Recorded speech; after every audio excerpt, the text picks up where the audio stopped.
alguma contradita, alguma questão de ordem antes do depoimento da testemunha? Excelência, o Ministério Público gostaria de contraditar a testemunha. A testemunha foi subprocurador-geral, ocupante de cargo comissionado no governo passado, pelo menos no ano 2015 e 2016, salvo engano. Portanto, tinha vínculo hierárquico com a senhora prefeita, que é a esposa do réu, obviamente. Atualmente, salvo engano, ele é procurador-geral do município de São Fidélis, cujo prefeito também foi apoiado pelo ora réu, e tudo leva a crer que também foi chamado, lhe foi oferecido esse cargo através do réu também. Então, possivelmente, não tem relação de amizade, com certeza tem relação de extrema gratidão e de extremo vínculo, de estreito vínculo, em razão por tudo que viveu ainda que durante o trabalho. Portanto, eu acredito que deve ser ouvido como informante, não como testemunha. O que eu ia ressaltar aqui entendo e acato as razões do Ministério Público, mas vou tomar o depoimento que eu acho pertinente, mas na verdade como informante em razão dessas do delineamento do Ministério Público. Existe realmente a princípio uma relação de amizade, de muita proximidade entre a testemunha e o réu, mas de qualquer forma vamos ouvi-lo na qualidade de informante. Alguma manifestação mais? Vamos com a palavra de defesa para o microfone, por favor.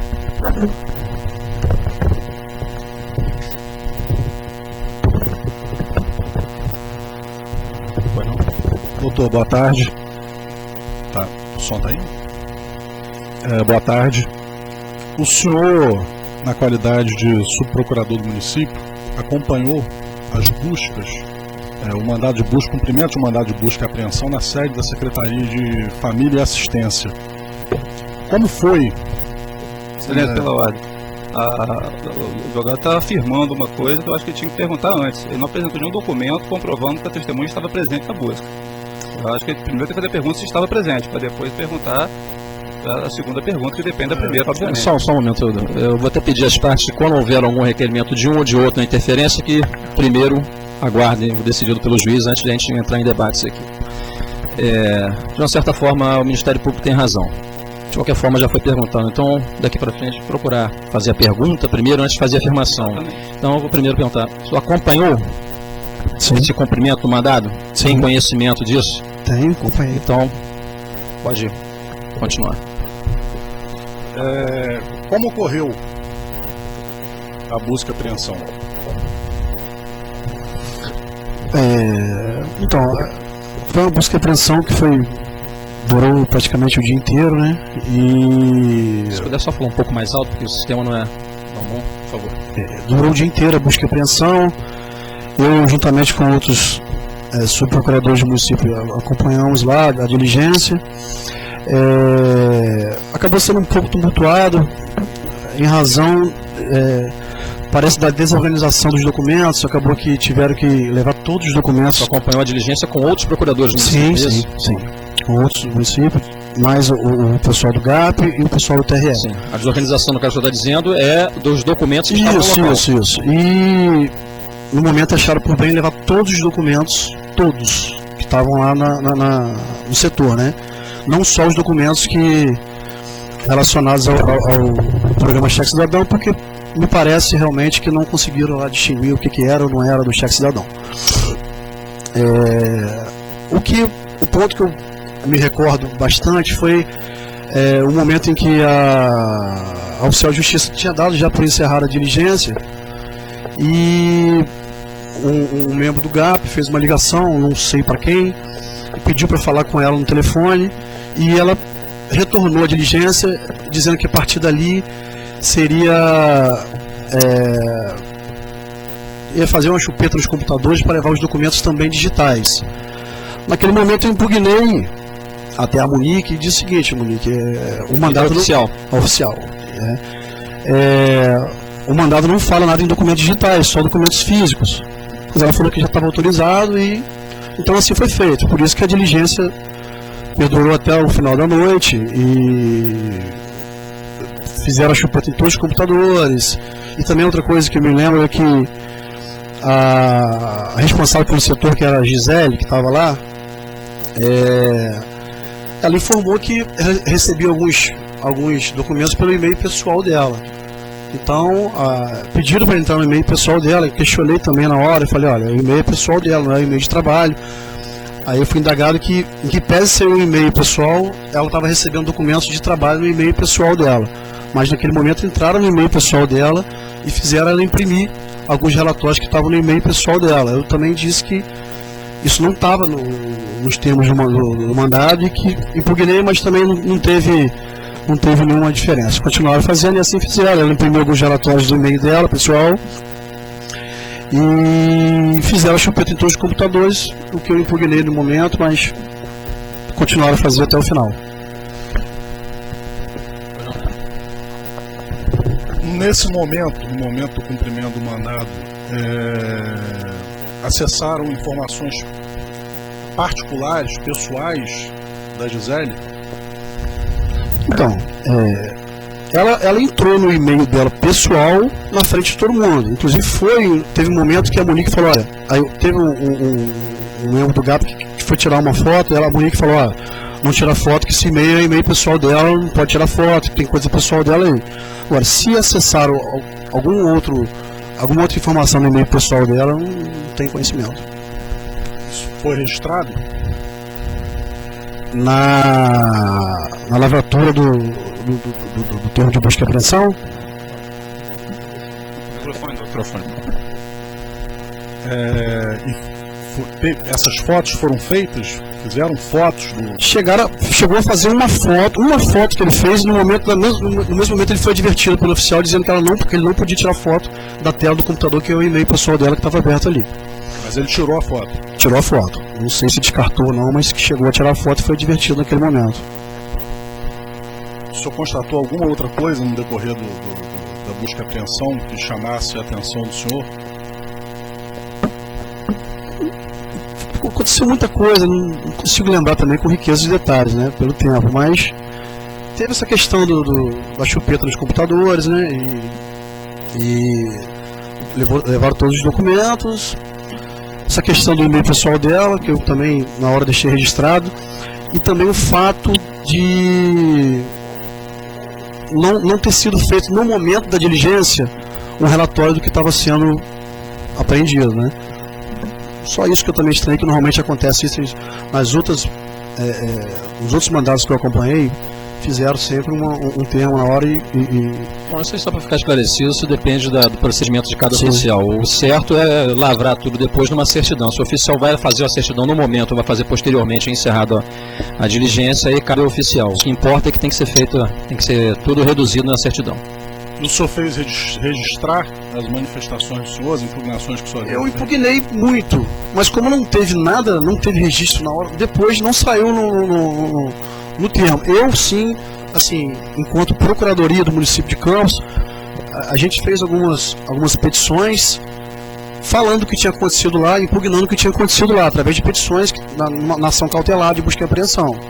Está lá.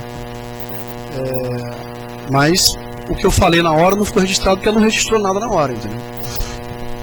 O senhor só fez petições ou se dirigiu ao TRE, pediu algum tipo de certidão, alguma coisa? Teve uma situação em que, quando eu firmei uma das petições em que tinham acessado o e-mail pessoal da servidora, o juiz, à época, não me recordo quem era, não sei se foi o doutor Heitor, ele deu um despacho dizendo que se realmente aquilo tinha ocorrido, que era para o cartório certificar, que era para desconsiderar que tinha sido impresso do e-mail pessoal dela. Só que foi passando o tempo e a Monique ela não foi certificando. Então teve um dia que eu, depois acho que de 3 petições, que eu me dirigi até o cartório, eu juntamente com o outro subprocurador, doutor Daniel, conversamos com ela, falei, Monique, queria que você fizesse essa certidão, para dizer o que aconteceu, que acessar. Você lembra que aconteceu isso? Ela falou, lembro. Você lembra que acessaram o e-mail pessoal dela? Ele falou, lembro, então, eu só quero que você certifique isso que o juiz pediu. E passou mais alguns dias e ela fez a certidão, mas realmente não colocou da forma que eu entendo que aconteceu, entendeu? O senhor acredita que o mandado de busca e apreensão foi cumprido dentro da normalidade? Doutor, essa pergunta é indeferida se é apreciação subjetiva. Artigo 213 do CPP. Isso vale para a defesa, vale para o Ministério Público. Ele não pode dar trabalhar com achismo e opiniões pessoais. Na Houve teoria acesso? não cabe isso. Pois não. Houve acesso no cumprimento do mandado? Não estava expresso no mandado que iam fazer a busca e apreensão de meios digitais, né, foi a questão, não levaram o computador, mas fizeram, não me lembro se foi pendrive ou CD, acho que foi até pendrive, fizeram acho que a gente chama de chupa-cabra, né, tiraram tudo das máquinas, copiaram tudo das máquinas, na verdade. Além da busca e apreensão, o senhor acompanhou algum outro procedimento relacionado ao processo? Olha, eu tive... Após isso, acho que eu fui umas 2 vezes à delegacia, porque a gente tinha um procedimento lá que toda vez que um servidor do município era encaminhado à delegacia, era intimado, ou seja, a Procuradoria do município sempre enviava um subprocurador, um procurador para acompanhar o depoimento de uma testemunha que era servidora, né? De uma testemunha, de uma servidora que teria sido intimada. Eu fui umas 2 vezes, acompanhei os 2 depoimentos. Você recorda quem são as pessoas que o senhor acompanhou? Quem são os funcionários? Uma funcionária foi uma assistente social, que eu não me recordo o nome, e o outro foi uma pessoa que é da informática, que chama-se Eduardo. Como se deu dentro da delegacia, no âmbito da delegacia, o depoimento do Eduardo? O depoimento foi muito tranquilo. Foi com o Dr. Paulo Cassiano, que estava interrogando. Foi muito tranquilo. Só que o Eduardo, eu não sei, eu não conhecia, né? Eu fui chamado para acompanhar. Interrogando ou estava tomando depoimento dele? Estava tomando depoimento. E eu não conhecia, então eu não conheço o jeito dele, se ele estava nervoso aquele dia ou se ele é Mas nervoso. aí é apreciação subjetiva também, que eu não lhe capto. Eu sei. Eu sei que Mas foi tranquilo o depoimento? foi tranquilo. O que só me causou uma surpresa, que em determinado momento o próprio Eduardo pediu para que eu saísse. Doutor, você pode sair? E o doutor Paulo Cassiano pediu que eu me retirasse, eu me retirei. 5 minutos depois, o Dr. Paulo Cassiano me chamou e falou que ele queria falar comigo, o Eduardo queria falar comigo. Então, naquele momento, o Eduardo disse que eu estava dispensado. Em primeiro termo, eu assinei, até o Dr. Paulo Cassiano fez até um elogio da minha parte ali, na ata, né, no termo, e eu fui embora e ele continuou lá. E até aquele momento, eu acompanhei, depois ali eu não sei o que aconteceu. Nessas ocasiões, como você era chamado ou tomava conhecimento, simplesmente ia até a delegacia para representar o município? Acontecia assim, alguém da secretaria, se a pessoa estivesse na secretaria naquele momento, chegava uma intimação e sempre tinha algum responsável da secretaria, seja secretário, seja algum responsável do setor. Ligavam para a procuradoria, procurador-geral, e ele mandava quem da equipe que estava lá para acompanhar. Nesse caso, Eduardo específico, eu não estava no momento, e acho que não tinha nenhum subprocurador no momento. Ligaram para o meu celular, até o próprio Eduardo ligou e falou: eu fui intimado, eu preciso de alguém lá, e deram seu telefone. Aí eu fui acompanhei ele lá. Mas nunca tinha visto, não conhecia, não sabia nem quem era. Ministério Público. Foi ela mesma ou foi alguém de fora? Foi ela mesma que acessou. Com a senha dela, ela senha mesma dela. digitou, ela Ela mesma mesma digitou com a senha dela. pegou, acessou a senha. E o senhor estava presente nesse momento. Estava. E o senhor chegou a aconselhá-la a não fazer isso? Ou Eu falei com alertá-la ela. Falei a não com fazer ela. isso? Eu falei com ela. Falou o quê? Falei com ela, o e-mail é seu e-mail pessoal, você não tem necessidade de entrar nele. Mas aí ela não sei, ela falou, mas eu recebo coisa de trabalho nesse e-mail e tal. Aí ela entrou. Eu falei, então é por sua conta. Então ela acessou espontaneamente. Só para ficar esclarecido, eu disse que aconselhou. Esse aconselhamento foi antes dela abrir o e-mail? Acredito que sim. Que sim, né? E ela mesmo assim, esclarecendo que recebia e-mails referentes ao serviço dela, ao trabalho, ela voluntariamente abriu o e-mail? Ela abriu o e-mail, eu não sei por que ela abriu. A pergunta é essa, ela voluntariamente abriu? Sim. Alguém ameaçou a senhora Gisele de prisão caso ela não abrisse o e-mail? De prisão, não. Ameaçaram de alguma coisa? Não, eu acredito sim. Respondeu, Mas não, não, acreditar, não ameaçaram, não. Não ameaçaram? Não ameaçaram. Nem de ser processada, nem de ser conduzida, Não, nem de cometimento de crime, nem de flagrante, nem nada. não. senhor chegou a ler o mandado? Cheguei. Estava assinado por um juiz? Tava. O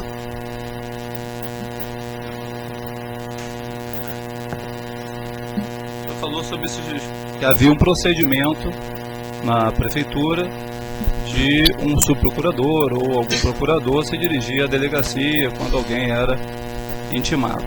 Existia algum documento determinando isso?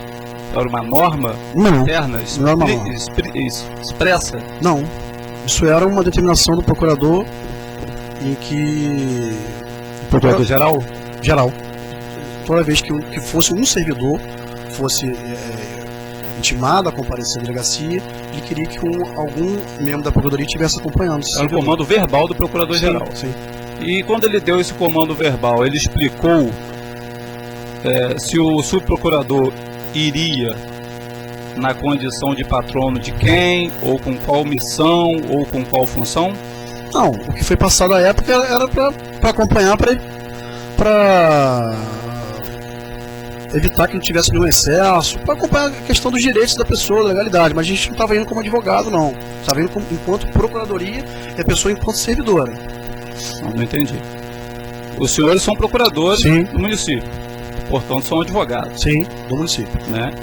Advogados do município. Mas também vocês podem advogar fora do município. Sim, Desde que não contra o município, sim, os senhores podem advogar e é até comum que se faça dessa Sim. forma. Então, se os senhores estavam no exercício da função e houve uma determinação da chefia dos senhores para comparecer a uma delegacia, quando um servidor é chamado, porque o servidor ele tem problemas decorrentes do exercício da função sim. e ele tem problemas pessoais. Por exemplo, um funcionário pode ser preso por não pagar pensão alimentícia, por exemplo. Nesses casos, por exemplo, um subprocurador também acompanharia? Não. Então, nesse ponto eu quero chegar. Qual é o fato jurídico que enseja o acompanhamento de um procurador a um servidor em delegacia? Qual é a motivação que faz gerar uma designação de um subprocurador para ir à delegacia acompanhar um servidor? Qual é a natureza do problema que enseja um procurador, um servidor público, sair do seu município, do seu órgão de atuação para ir à delegacia acompanhar o depoimento de um servidor? Olha, eu não tenho como te precisar. A orientação que a gente teve foi a seguinte: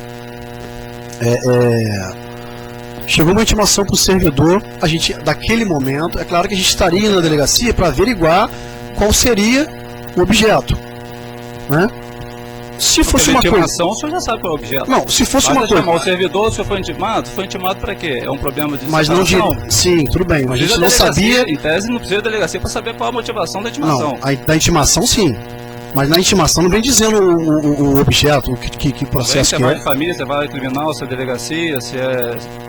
Vem dizendo. Eu sei que a gente acompanhava, e no momento, todas as vezes que a gente acompanhou, foram coisas que envolviam o servidor no exercício da função. Então a gente permaneceu. Se não fosse... Como é que o senhor sabia que a intimação era decorrente do exercício da função? Não, isso aí a gente imaginava, pela situação toda que estava acontecendo, né? Tudo bem. Situação Aí, toda. então, vamos para o caso do Eduardo especificamente. O senhor recebeu a ordem de quem para ir à delegacia acompanhar o Eduardo? O senhor se recorda? Não, a ordem já era geral, né? O Eduardo em si, no dia ele ligou, na procuradoria, ligou para a procuradoria, não sei nem se foi ele que ligou ou algum superior dele, não sei. E não tinha ninguém lá no momento. Então ligaram pro meu celular e falei, ó, o Eduardo já está indo para a delegacia, queria que você fosse lá acompanhar ele. A da procuradoria ligaram dando essa orientação e assim eu fui. E o senhor chegou lá, ele já tinha começado o depoimento? Não tinha começado não. Aí o senhor se entrevistou com ele antes dele começar o depoimento? Não, cheguei e encontrei com ele na entrada da polícia. Não tinha Aí o senhor contato, perguntou a ele o que você está fazendo aqui, etc. Você falou- apresentou, eu sou advogado? Sim, eu falei, sou procurador do município. Eu estava lá na qualidade de verificar se a legalidade do depoimento dele, ou você estava lá em missão da procuradoria ou da Eu prefeitura? falei, eu sou subprocurador do município, fui chamado para vir para acompanhar o seu depoimento. E ele falou, não, eu que liguei para lá pedindo que alguém me acompanhasse da procuradoria. Então, mas o senhor chegou a se entrevistar com ele antes do depoimento? Não, Para saber do que se tratava? Para orientá-lo se ele poderia exercer o direito de silêncio ou não? sim, falei que ele poderia não falar nada, mas Sem saber do assunto? mas é o direito dele, não falar Não, nada, mas o senhor dependendo falou do isso assunto. sem saber de qual assunto ele ia depor? Falei.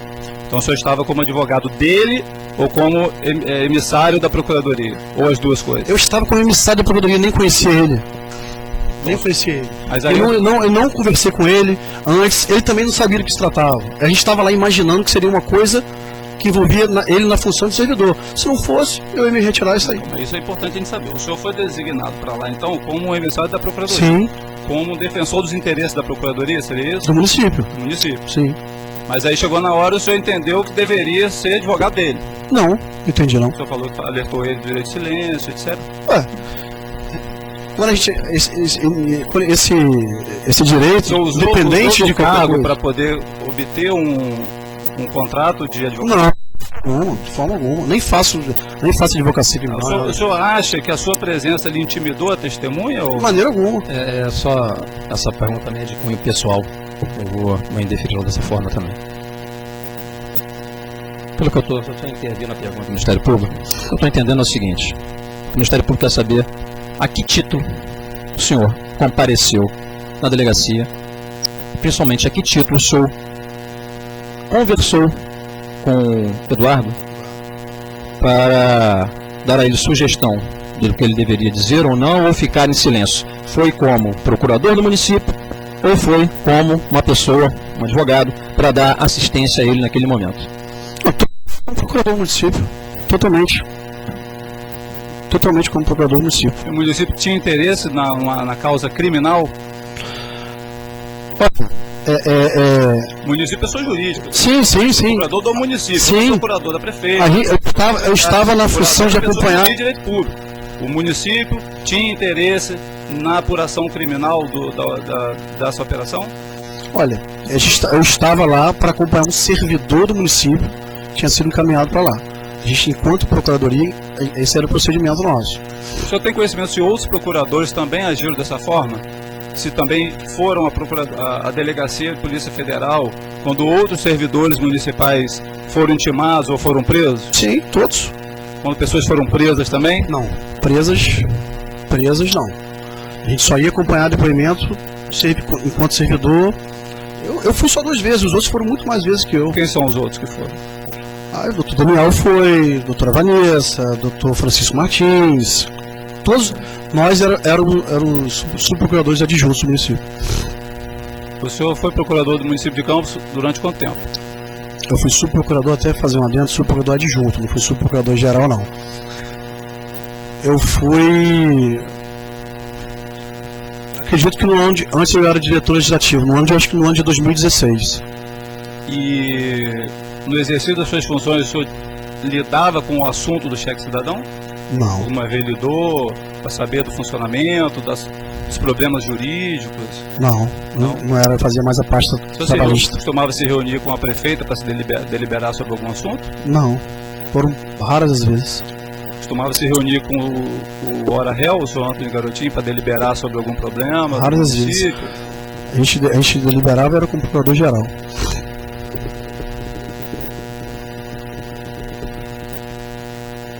O senhor Eduardo,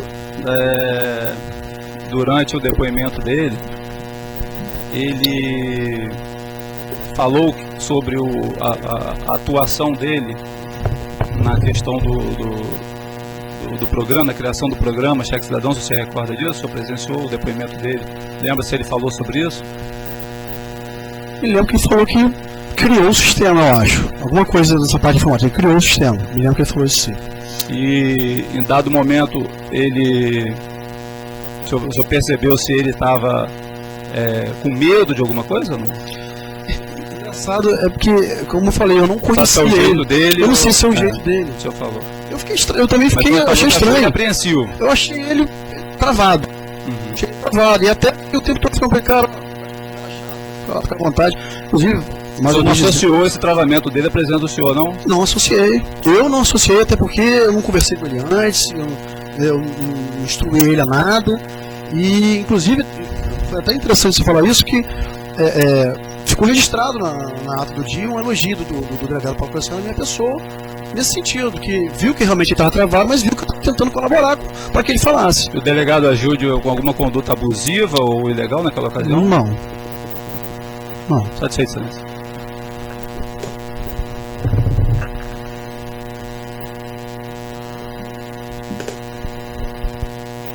Voltando à questão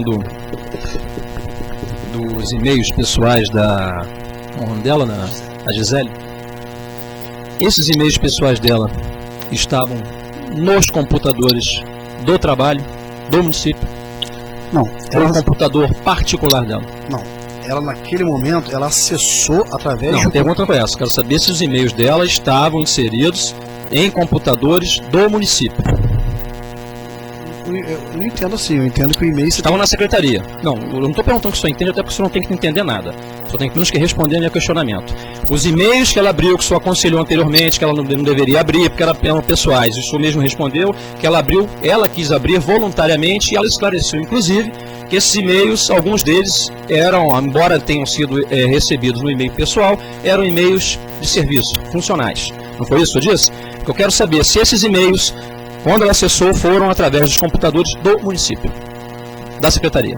Naquele momento ela acessou no computador do município. Naquele momento. Só isso.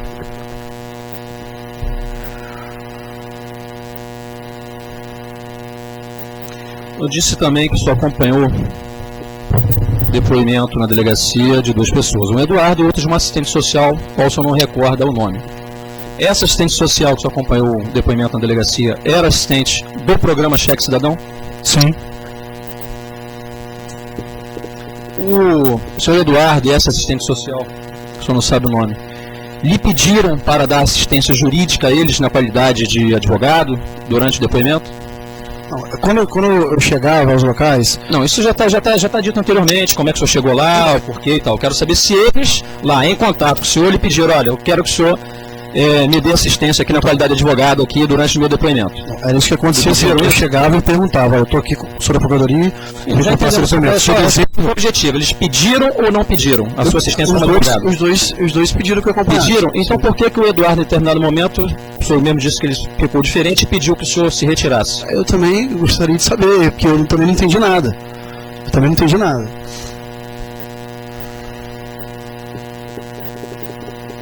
Eu disse, inclusive, que existia uma ordem geral, se foi o que o senhor falou, da Procuradoria para que os procuradores fossem à delegacia, entrar em contato e dar um eventual apoio às pessoas, funcionários do município, que eram chamadas até a sede inquisitória. Essa ordem geral faz parte de alguma norma do município? Não existe nenhuma norma nesse sentido. Não existe. Antes desse problema, denominado Operação Check-in, algum procurador ia à delegacia para acompanhar depoimento de qualquer servidor público? Seja a delegacia de Polícia Federal, seja a delegacia de Polícia Civil? Você não se precisar. Eu não atuava... Durante o tempo em que o senhor trabalhou na Procuradoria, como o senhor trabalhou procurador-geral, não é isso? Adjunto. Durante o seu tempo, alguma vez foi feito isso? A demanda era muito pequena e eu nunca fui chamado para ir, não. Nunca foi? Nesse momento que a demanda ficou muito grande. Eu não perguntei sobre demanda, eu quero saber se antes desse problema, antes dessa operação, algum procurador, era comum procuradores comparecerem às delegacias federal ou civil para acompanhar servidores em qualquer situação. Sim. Mas eu não perguntei sua opinião, eu quero saber, eu quero se o senhor sabe ou não, se ia ou não ia. A sua opinião, acredita, é uma opinião pessoal que eu não posso deferir. Não? Nessas duas ocasiões, eu disse que só em duas ocasiões, né? O assistente social e o Eduardo, o senhor pessoalmente. Sim. Né? Excetuando-se eventual comparecimento de outros procuradores. A sua foram duas vezes, não foi isso? O Eduardo e a sua foi duas vezes. Então, em algum momento dessas duas ocasiões, essas pessoas, Eduardo e assistente social, foram constrangidas, passaram por qualquer tipo de constrangimento ou pressão por parte do delegado ou de policiais? Que eu tenha presenciado, não. Não. Ok, pode ser.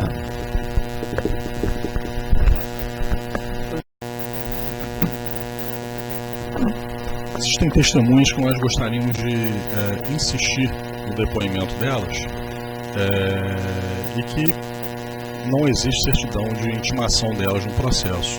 São testemunhas residentes em Campos? Não. Veja bem, pelo que eu me lembro, é porque a petição da defesa entrou já no fechamento do cartório na quinta e na sexta-feira, após as 18 horas. Que eu bem me lembro, a primeira petição foi justamente falando sobre as testemunhas. Na audiência anterior, o juiz titular circunscreveu o número de testemunhas a 32. Isso ficou decidido. E já ficou decidido também, não só pelo juiz titular, mas pelo egrégio TRE, que cabe ao juiz, como o juiz titular fez, não foi uma decisão minha, determinou que a defesa, assim como fez para o Ministério Público, esclarecesse a mínima relevância dessas testemunhas. E em momento algum a defesa esclareceu essa, ainda que minimamente, a relevância das testemunhas. Na petição do senhor, desculpa, não sei quem foi que assinou, mas da defesa, diz apenas citando as mínimas qualificações das testemunhas, mas da mesma forma não relevou as mínimas pertinências dessas testemunhas. E desistiu de todas as demais testemunhas, exceto 8. 4 residentes no município, 3 foram, a defesa ofereceu desistência hoje, ficamos apenas com uma. E 4 são residentes fora, uma delas, se não me engano, o Ricardo Molina, que é um perito que a própria defesa diz, perito fonético. E eu proferi uma decisão na mesma sexta-feira, esclarecendo toda essa situação e indeferi a expedição, inclusive de cartas precatórias, porque eu entendi impertinentes e protelatórias em relação a essas testemunhas, inclusive quanto ao perito Ricardo Molina, por várias razões que já estão elencadas na decisão anterior do colega e foram sufragadas pelo TRE no julgamento do habeas corpus, e também pelo fato de que a própria defesa qualificou o perito como perito fonético. Em sendo perito fonético, conforme está na minha decisão, eu acho que já deve ter conhecimento, porque eu publiquei na sexta-feira, eu não vejo a menor razão para que seja ouvida. Primeiro, que não está sendo enrolada na condição de perito, porque se do contrário a defesa teria pedido perícia. E não foi feito isso em momento algum. Segundo, porque se é perito fonético, eu não vejo nenhuma pertinência em ouvi-lo. Por quê? Todos sabem, isso é público notório, que foram realizadas interceptações telefônicas durante o procedimento investigatório. Fui inclusive eu mesmo, quando estava atuando na condição de tabelar, que determinei a cessação dessas interceptações diante do recebimento da denúncia, até porque é uma questão lógica. Se for oferecida a denúncia e ela foi recebida, não se faz juridicamente necessário continuar com interceptações. Isso é uma questão lógica. E errado estaria se eu continuasse com as interceptações. Bom, ocorre que em momento algum foi questionada por qualquer das partes a legitimidade ou a autenticidade das conversas interceptadas. Em momento algum se negou o teor ou a autoria dessas conversações interceptadas. Se não houve negatório em momento algum, e eu entendo inclusive que precluiu o direito de arguir, precluiu pelo momento processual próprio, não há porquê se ouvir um perito fonético. Então, é mais uma razão para indeferir a oitiva dessa testemunha, muito menos por precatório, porque eu entendo que, além de impertinente, é meramente protelatório. Excelência, pela ordem, a defesa gostaria de pedir reconsideração dessa decisão baseada nos seguintes fundamentos. Em primeiro lugar, sob a condução do doutor juiz Ralph Manhães, nós tínhamos, até em razão da lealdade processual e da paridade de armas, estabelecido que a pertinência e relevância das testemunhas se resumiria basicamente à sua qualificação, qual seria o seu vínculo com o processo. No caso específico da testemunha Dr. Ricardo Molina, nós gostaríamos de considerar que, muito embora tenha havido essa fundamentação no sentido de indeferimento de todas as testemunhas que residem fora do município de Campos, na última audiência houve inclusive a discussão com o Dr. Ralph, no sentido de que a defesa pudesse trazer essas pessoas presencialmente até Campos. Sim, eu inclusive, só ali, cortando da licença, eu inclusive na minha decisão de sexta-feira eu permiti isso. Se a defesa poderia trazê-lo, se estivessem ou se estiverem aí, eu resolveria sem problema nenhum. Porque aí não seria protelatório, não seria procrastinatório. Eu sei que, sob a visão da defesa, não sei que tese que quer formar, não é o momento processual próprio para isso também, são as alegações finais, mas talvez discorde de mim. Mas, como juiz presidente do processo, eu entendi, como foi entendido anteriormente pelo juiz e de uma certa forma sufragado pelo TRE, que seria procrastinatório. Mas abrir as portas para ouvir essas testemunhas caso fossem apresentadas pelas partes. E já vou até adiantar, que se pode vir agora uma alegação da defesa, porque eu já me adianto, pela minha experiência, já vou lá na frente, para evitar a perda de tempo. Que a oitiva dessas testemunhas deve ser feita hoje. A defesa já tem ciência do arrolamento, do indeferimento das testemunhas, ou indeferimento da forma como elas deveriam ser ouvidas, ou do tempo. Já tem conhecimento há bastante tempo da audiência e não tomou eventuais procedimentos cabíveis oportunamente para que saísse uma eventual intimação do juízo. Se a própria defesa, me desculpe, não estou aqui falando em sentido pejorativo, mas foram apagadas as luzes porque foi depois das 18 horas de quinta-feira, outro pedido referente às testemunhas. Os outros pedidos foram na sexta-feira, depois das 6h30. Mas se ao apagar das luzes, a defesa tomou esse procedimento de desistir das outras testemunhas para ouvir essas, inclusive as 4 que são residentes fora, se não me engano, 1 no estado de São Paulo, 2 ou 3 no estado de Minas Gerais, não sei ao certo. Não é isso? No município do Rio também. Um no município do Rio, acho que 2 de Belo Horizonte, se não me engano, esse cara Moreno é de São Paulo. É uma cidade de São Paulo, não é isso? Do interior de São Paulo? Campinas, Campinas. Campinas. Pois é, então aí na verdade a defesa, como se diz no popular, papou mosca de não ter tomado o procedimento cabível. Por isso eu abri as portas para que trouxesse suas testemunhas. Não é o momento de eu suspender e redesignar uma audiência de continuação disso aqui, se foi a própria defesa que deu aso à perda desse direito. Na última audiência que o senhor não presidiu, o Dr. Ralph falou que isso poderia ser apreciado nessa audiência, a vinda delas sem intimação. Veja bem, só corrigindo, pelo que eu vi, não fui eu que presidi, logicamente, a última audiência, a senhora mesmo já disse, foi o Dr. Ralph. Mas como juiz que agora quem preside sou eu, durante as férias dele, eu tomei o cuidado de analisar os autos e separei inclusive as principais peças e acórdãos e decisões prolatadas na audiência.